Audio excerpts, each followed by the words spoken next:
Hello les beaux rayons de soleil, comment allez-vous aujourd'hui?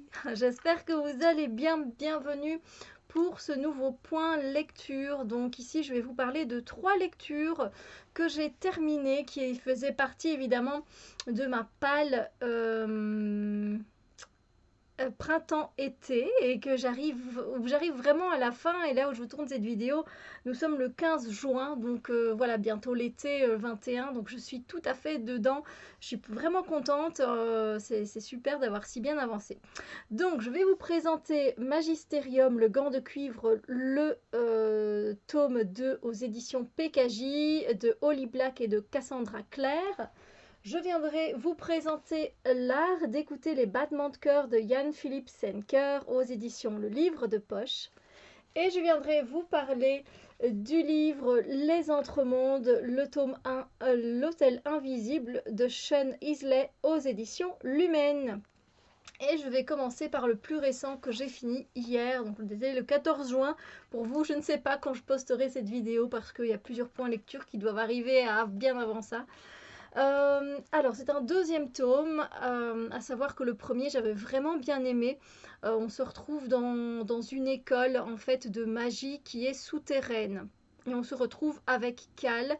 euh, Cal qui est un enfant qui ne voulait pas au départ aller en fait dans cette école, le Magisterium, parce que son père non plus ne voulait pas qu'il y aille. Et pourtant, il est un mage, hein. Son père est un mage, donc il a donc des pouvoirs. Et Cal en a aussi. Sauf que voilà, il a quand même été. Il a dû aller dans cette école malgré lui, parce qu'il a réussi apparemment certaines épreuves, hein. Je pense que le premier c'était l'épreuve de fer, il me semble. Et comme il a réussi, les épreuves d'entrée, eh bien, il se retrouve dans ce nouveau collège, je veux dire, souterrain, particulier, et il arrive à se faire des amis, Tamara, Aaron et Carnage. Carnage qui est un chien loup, voilà. Et il leur arrive certaines choses dans le premier tome. Donc évidemment, je ne vais pas pouvoir trop vous expliquer de choses. Ça, c'est le pitch de départ, j'ai envie de dire. Ici, on se retrouve avec d'autres aventures et ça se passe en dehors du magisterium, c'est-à-dire que c'est en dehors de l'école de magie que ça se passe et c'était franchement sympathique comme lecture. J'ai bien aimé l'histoire avec l'esprit de métal, j'ai bien aimé. Il y avait de l'action, il y avait de l'aventure, franchement. Il y avait aussi d'un peu d'humour sarcastique grâce à Jasper, qui est un des personnages qu'on retrouve dans le premier tome aussi. Euh, non, c'était sympa. Franchement, c'était sympa comme lecture. Alors, pendant les trois quarts du livre, par contre, j'ai détesté notre protagoniste. Vraiment, je l'ai détesté. Comment vous dire? C'est juste il est jaloux, il pense bizarrement. Bon, après, je comprends hein, ses pensées, parce que je peux pas vous les révéler. Mais je comprends certaines de ses pensées, c'est sûr. Mais je trouve qu'il a un caractère. Enfin, à l'intérieur, je sens ce côté un peu exécrable, en fait, où il déteste tout le monde, où il est jaloux sur tout le monde, où il est jamais content. Et en fait, j'ai l'impression qu'il se plaint beaucoup en fait dans le livre. Et du coup, à un moment donné, en fait, c'est très lassant. C'est très ennuyant même. Et je me suis dit, si ça continue comme ça, je pense pas que je vais continuer la série parce que c'est quand même le héros principal de cette saga. Et je vais pas pouvoir continuer, c'est pas possible. Donc voilà, c'est vrai que ça me fait hésiter à acheter le tome 3. Bon, déjà, il n'est pas facilement disponible à part en commande, mais voilà, il y a quand même 5 tomes et je me dis, est-ce que dans les 3 autres tomes, est-ce qu'il est aussi, est-ce qu'il est aussi chiant, quoi? Est-ce que sa façon de faire, de parler aux autres, je sais pas, ça me plaît pas. Voilà, ça me plaît pas, son caractère ne me plaît pas. Du coup, ça me fait hésiter parce que c'est quand même, je vous le dis, le protagoniste. Donc, si on n'aime pas le héros, voilà. Alors, les autres, je les aime bien. J'aime beaucoup Aaron, j'aime beaucoup Tamara. Jasper, ici, il était juste trop bien. Et c'est super. Mais voilà, le point noir, c'est le héros principal. Donc j'hésite. Alors, pourquoi j'avais choisi ce livre-ci? Bien, c'était évidemment pour continuer la saga, hein, pour aller vers un deuxième tome et pas commencer à chaque fois des premiers tomes. Et puis parce que ben, j'avais bien aimé le premier. Alors ici, je pense que je lui ai mis la note de 4 sur 5, donc c'est quand même vraiment pas mal, hein, vraiment, j'ai passé un bon moment de lecture. C'est un livre qui fait un peu moins de 300 pages, oui, 296 pages, donc on est presque à 300 pages. Et quoi d'autre? Voilà, on est dans de la magie, donc c'est tout ce que j'aime généralement. Magie, sorcellerie, esprit de terre, de feu, etc. Donc ça, c'est juste trop bien. Et voilà, j'aimerais bien connaître la suite. Franchement, l'histoire, elle donne envie. Donc je sais pas si malgré le fait que je n'aime pas le héros principal, je sais pas si, voilà, j'ai quand même envie d'acheter le 3, je me tâte. Alors, après, enfin, ça c'était ma dernière lecture. Avant, par contre, je suis tombée sur un livre qui, mesdames et messieurs, est une pépite. Est une pépite et c'est un gros, gros, gros coup de cœur pour moi. Je vous en ai parlé dans un vlog. J'ai adoré. J'ai adoré. C'était une claque dans la figure, mais qui fait du bien. Et on se dit, mais qu'est-ce que c'était beau, mais qu'est-ce que c'était beau. Et voilà. Donc, je vais vous le présenter tout de suite. Donc, je vous le présente tout de suite. Vous n'avez peut-être pas vu, mais moi j'ai fait pause parce que j'ai mis à, c'est pas vraiment à infuser, mais à diffuser en fait de l'arôme de thé vert, mais c'est très prenant en fait. Et pourtant, je suis pas tout près. Donc voilà, j'ai été arrêter la bougie parce que c'est trop fort. Et pourtant, les fenêtres sont ouvertes. Bon, donc ce coup de cœur, c'est l'art d'écouter les battements de cœur de Jan Philipp Senker aux éditions Le Livre de Poche. C'est un livre qui traîne dans ma palle, dans ma bibliothèque depuis mais tellement longtemps que voilà, je me suis dit, bon Steph, il faut que entre tes lectures de SFFF, que tu coupes un peu et que tu mettes un petit peu du contemporain pour dire aussi de les lire et qui restent pas là quoi, parce que bon voilà, c'est vrai que c'est pas trop ma tasse de thé les contemporains, parce que j'aime bien m'évader dans la science-fiction, dans la fantasy, dans du fantastique, voilà, tout ce qui regorge de magie, qui me fait partir partout sauf ici, j'ai envie de dire. Ben oui, ça me fait du bien. Et ici, ben, j'ai quand même passé un beau voyage et c'était très très attirant. Déjà, on parle de Birmanie, donc c'est pour ça que je l'ai choisi. Et puis je me suis dit, allez, voilà, pourquoi pas, pourquoi pas. Et ben j'ai bien fait. Franchement, j'ai bien fait que j'en aimais, que j'ai même commandé le deuxième. C'est un genre de duologie, si on peut dire ça comme ça, parce qu'il y a une suite. Et donc, ben, j'ai hâte de lire la suite. Je ne sais pas si ça va être à la hauteur de ce premier, mais waouh! Comment vous dire que c'est super beau. Donc c'est un livre de poche qui ici nous fait lui un peu plus que le Magisterium. Il fait 332 pages, mais de pur bonheur quoi. De pur bonheur, vraiment, c'était génial. Alors, ça m'a fait du bien de sortir un peu de ma zone de confort, je vous avoue. Donc ici, en fait, on va retrouver Julia, qui est une jeune avocate à New York, qui a envie de retrouver son père. Son père, il a vécu pas mal d'années avec son frère, je pense, et sa mère. Il a vécu avec eux, hein, il a vécu sa vie, et à un moment donné, en fait, son père, il est parti. Il est parti, mais il n'a pas effacé non plus ses traces, hein, donc on sait le suivre jusqu'en Birmanie. Et Julia, elle veut savoir ce qu'il en est, pourquoi il est parti, pourquoi il les a abandonnés.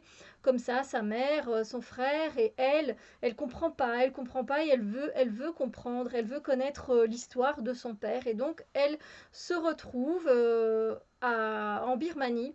On la voit au tout départ dans un genre de un petit café. Alors, c'est pas un café comme on se l'imagine, hein, c'est vraiment un café très dépouillé, très simple, très sobre.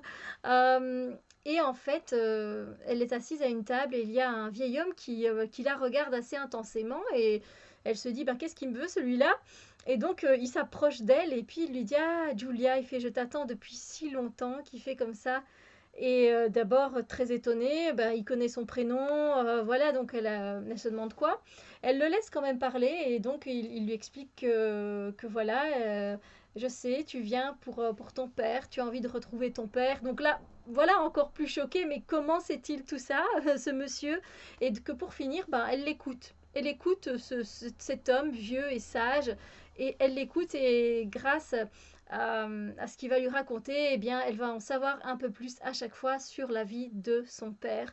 Et mon Dieu, qu'est-ce que c'était magnifique. Alors, je ne peux pas vous expliquer.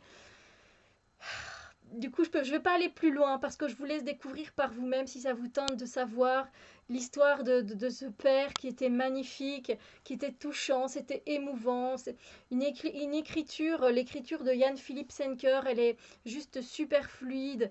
Et ça se lit mais comme un bonbon qui fait du bien. Et se retrouver en Birmanie comme ça, avec ses chaleurs, se retrouver voilà, dans cette ambiance, c'était vraiment sympa. Ça m'a fait voyager et j'ai adoré l'histoire que j'ai lue, donc je ne peux que vous conseiller vraiment. Alors, à savoir quand même que ça parle de cécité et aussi d'infirmité, comme ça vous le savez, mais c'est pas non plus à vous tordre les boyaux ou ça fait voilà, super mal au cœur. Non, c'est tellement bien tourné, je vous assure que ça vaut la joie d'être lu. Vraiment, vraiment, vraiment. Il y a beaucoup de passages que j'ai aimés et donc j'ai corné toutes les pages parce que c'était juste trop beau.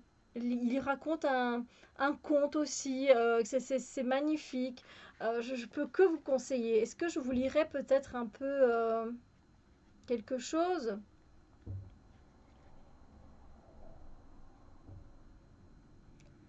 Alors, je ne sais pas, j'essaye de regarder. Ah voilà. Pourquoi? L'amour a tant de visages différents que notre imagination n'est pas préparée à les voir tous. Pourquoi faut-il que tout soit si difficile? Parce que nous ne voyons que ce que nous savons déjà. Nous projetons nos propres valeurs, les bonnes comme les mauvaises, sur l'autre. Ensuite, nous reconnaissons pour de l'amour ce qui, d'emblée, correspond à l'image que nous nous en faisons. Nous souhaitons être aimés comme nous-mêmes nous saurions aimer. Une approche différente nous met mal à l'aise. Nous réagissons de façon soupçonneuse et dubitative. Nous interprétons les signes de travers. Le langage nous est incompréhensible. Nous accusons. Nous affirmons que l'autre ne nous aime pas. Mais peut-être nous aime-t-il simplement selon son idiosyncrasie que nous sommes incapables de reconnaître. Euh... J'espère que vous allez comprendre de quoi je parle une fois que j'aurai achevé mon récit. Je ne comprenais rien, mais je lui faisais confiance. Ah, voilà, il y a vraiment des parties qui sont vraiment très belles. Coup de cœur, 5 sur 5. Waouh, waouh, waouh. Donc, voilà. C'est vraiment ça, un fantastique hymne à la vie. C'est tout à fait ça. Vraiment, j'adore. Donc, j'ai quand même une bonne lecture, hein, 4 sur 5, 5 sur 5, un coup de cœur. Et du coup, on va arriver à la lecture que j'ai la moins appréciée. Bon, je lui ai quand même mis un 3 sur 5, hein, c'est déjà pas mal. Entre 2,5, 3 sur 5. C'est Les Entremondes, l'Hôtel Invisible de Sean Isley aux éditions Lumen. Désolée, j'essaye de placer la couverture le mieux possible. Couverture qui est magnifique, on est d'accord. Le deuxième tome est déjà sorti. Et j'ai été déçue parce que je m'attendais à voyager énormément. Comme vous le voyez sur la couverture, on a des portes qui donnent sur les pyramides, ensuite sur un genre, on va dire, pas la Birmanie, mais un pays comme dans ce genre-là, puis ici en Chine, quoi d'autre ici en Russie, enfin voilà, on a plusieurs portes comme ça et le résumé qui dit tu vas voyager quoi. Et ça va être génial. Et en fait, on n'a pas tant voyagé que ça. Et ça, c'est la chose que à laquelle, voilà, pour laquelle je suis le plus déçue, c'est que j'ai pas voyagé comme je le pensais vraiment. Alors ici, on va se retrouver avec Cameron et Cassia, qui sont des jumeaux, qui sont orphelins, mais qui vivent avec leur grand-mère. Et ils ne savent pas vraiment, en fait, ce qui est arrivé à leurs parents, mais Cameron est sûr que son père n'est pas mort. Et son père leur a laissé, à leur naissance, il leur a laissé chacun un médaillon qui représente un arbre, je pense. Et celui de Cal, il brille assez fort, et celui de sa sœur, lui, il est gris éterne. Euh, Cameron, à un moment donné, il fait beaucoup de rêves en fait, où il voit des choses se passer, des souvenirs, mais qui ne sont pas vraiment les siens, donc ça l'embrouille un petit peu. Et un jour qu'il revient de l'école, euh, il voit un hôtel. Il voit un hôtel et il commence à parler au groom qui est là. Et ce gars lui dit, mais si tu veux, tu peux rentrer. Parce qu'il voit qu'en fait, il a un médaillon. Et il fait, tu peux rentrer dans cet hôtel. Et je sais pas si, je sais plus si il tombe, pardon, s'il rentre tout de suite dans cet hôtel ou pas. Je suis plus très sûre. Et là, on va commencer le début de ses aventures. Donc, il va suivre ce groom qui s'appelle Nico, il me semble.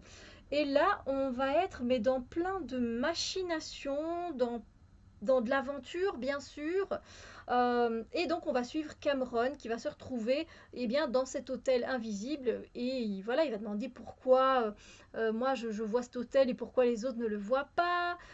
Et puis voilà, on va commencer à lui expliquer le fonctionnement de cet hôtel. Et il va pouvoir rester à l'hôtel sous une période, je pense, de 10 jours, quelque chose comme ça. Euh, Sous une fausse identité. Voilà, je ne vais pas vous en dire plus. Et lui, le but évidemment, c'est de retrouver son père. Voilà. Donc ça, c'est un petit peu le pitch de départ. Et sauf qu'on se retrouve plus dans des embrouilles, j'ai pas envie de dire politiques, parce que c'est pas vraiment politique, mais on se retrouve plus dans des machinations, des manipulations, qu'autre chose. Voilà, ça n'arrête pas. Ça n'arrête pas, et pour un jeunesse, ben, je trouve que c'est un peu... C'est pas lourd, mais je voulais pas ça. Moi, je voulais voyager. Voilà, c'est tout ce que je demandais. Je voulais voyager hein, en Égypte, la Grande Muraille de Chine. On l'a pas vue une seule fois, la Grande Muraille de Chine. En Inde, dans un sous-marin au beau milieu de l'océan. En tout cas, si on y passe vraiment très brièvement. Il n'y a rien qui est décrit. C'est survolé. Donc, c'est vraiment très en surface au niveau des voyages. Donc si vous vous attendez avec ce bouquin-ci à voyager, ben moi je vous dis franchement, vous n'allez pas aller très loin. Voilà. On se retrouve principalement en Russie. Donc oui, là j'ai pu m'immerger un petit peu dans la Russie. Et alors dans, je sais plus c'est quel pays, un Costa Rica ou je sais plus trop exactement. Euh, Je sais plus exactement, oui. Dans un pays de l'Amérique du Sud, on se retrouve un petit peu, mais là encore une fois, on n'a pas des descriptions en fait. On se retrouve pas avec des descriptions de paysages où on aurait de quoi s'immerger, à part pour la Russie. Donc voilà, j'ai été déçue et je ne lirai pas la suite. Non, j'ai pas envie. En fait, ça ne m'intéresse pas. L'histoire, elle est bien, hein. Franchement, je vous invite à lire quand même parce que c'est intriguant. On se demande ce qui est arrivé à ses parents. On a des indices au fil de l'histoire, hein, au fur et à mesure que l'on avance dans l'histoire. On comprend certaines choses, on a certaines réponses qui arrivent hein, de plus en plus. Mais voilà, moi, personnellement, je ne continuerai pas la suite parce que ça ne m'intéresse pas. Il y a eu trop de manipulation, de bazar. Oui, il y a un côté un peu trop politique, entre guillemets, à mon goût, et je n'aime pas ça. Voilà. Donc voilà, 2,5, 3 sur 5, pas plus pour cette lecture. Mais voilà, ça a été, j'ai lu dans l'ordre, dans cet ordre-là en fait. Celui-ci, je l'ai lu, ça c'est un 3 sur 5. J'ai lu celui-ci qui était un coup de cœur, 5 sur 5. Et puis j'ai lu celui-là qui était aussi une très bonne lecture, 4 sur 5. Donc ouf, ça a rattrapé celui-là. Voilà, donc là je vais aller terminer ma palle de l'automne, du, du printemps et de l'été. Je lis Calendar Girl pour le moment, le mois d'août. Ça, c'est une lecture qui va aller assez vite. Et je termine ma palle de printemps-été avec Les Messagers des Vents. Voilà, avec le tome 2. Donc, on verra ce que ça donne. Mais en tout cas, je peux déjà me préparer ma pile à lire été-automne. Là, par contre, j'aime pas prononcer le mot automne. Mais bon, voilà. Sur ce, moi, j'espère voilà, que ce point lecture vous a fait plaisir, que ça vous a donné peut-être envie de lire l'un ou l'autre de ces romans. Laissez-vous tenter si le cœur vous en dit. N'hésitez pas à me mettre en commentaire, vous, ce que vous êtes en train de lire pour le moment. Quel que soit le type de lecture que c'est, voilà, j'aime toujours vous lire, donc bien sûr, échanger reste très très important pour moi. Sur ce, je vous fais de gros bisous lumière et je vous dis à très bientôt pour d'autres vidéos. Bisous bisous lumière.